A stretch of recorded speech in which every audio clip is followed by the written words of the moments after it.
people. 70,000 people dead. These people were obliterated from the earth in 5 seconds when the atomic bomb was dropped on Hiroshima, Japan, August 5th, 1945. It is the quickest amount of time for a death toll of that much.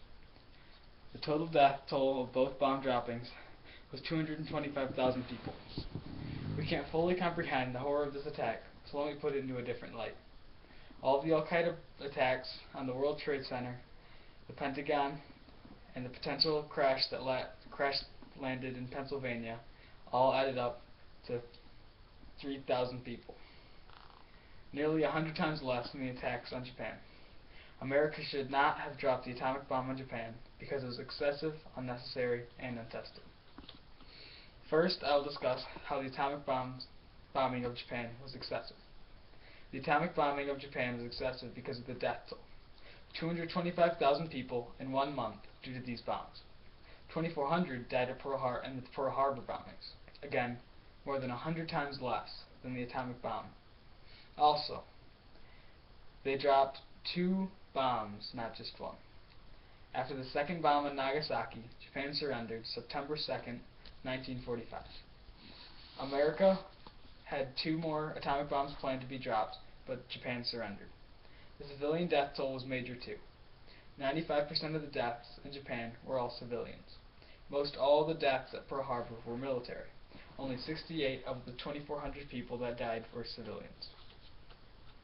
Not only was the atomic bombing excessive, but it was also very unnecessary. They were unnecessary for many reasons. Traditional bombings were working well all around the world during World War II. These bombings were directed at military bases, like Pearl Harbor. The Americans' main goal was to strike terror into the people of Japan. The war with Germany was over.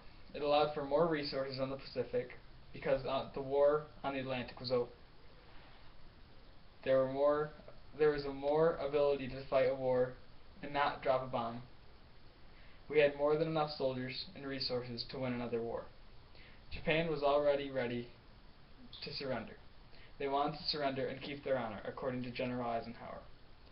There was no need to drop the atomic bomb and disrespect Japan. The atomic bomb were excessive and unnecessary, but they were also quite untested as well. The atomic bombings were extremely untested. They were tested on small scale, but never on humans. Atomic radiation killed people in these cities, as well as surrounding cities. After the impact of the bomb killed 70,000 people in Hiroshima, 100,000 other civilians died a slow, painful death from radiation poisoning. America didn't know the full potential of the atomic bomb. They tested in small scale in New Mexico, not knowing its effects on humans. There was little known of atomic radiation to save these victims. Nearly nothing was known about the radioactivity of these 2 bombs, and they caused harmful effects such as effects traditional bombings wouldn't. Truman wouldn't have dropped the atomic bomb if he knew what the effects would be. The effects of these bombs were brutal. As I said, 100,000 people died slowly and painfully from radiation poisoning. The symptoms were loss of hair, severe burns, birth defects, post-traumatic stress disorder, shrink of brain size causing lower IQ, and blindness. More than 400 cancers were exposed to these people from all radiation that was released. Most of the 100,000 died from cancers and radiation that was exposed. Those who survived the attacks lived a life full of sickness and confusion. Since all the bomb droppings of these 2, no nation has used the atomic weapons in war. Could this be that they know that the atomic bombings on Japan is excessive, unnecessary, and untested? In our lifetime, we've been impacted by the terrorist attacks on 9/11. If you grew up in Japan in the 1950s, would you consider Americans terrorists as well? With hundreds of nuclear warheads in dozens of countries around the world, are we 5 seconds away from the same fate?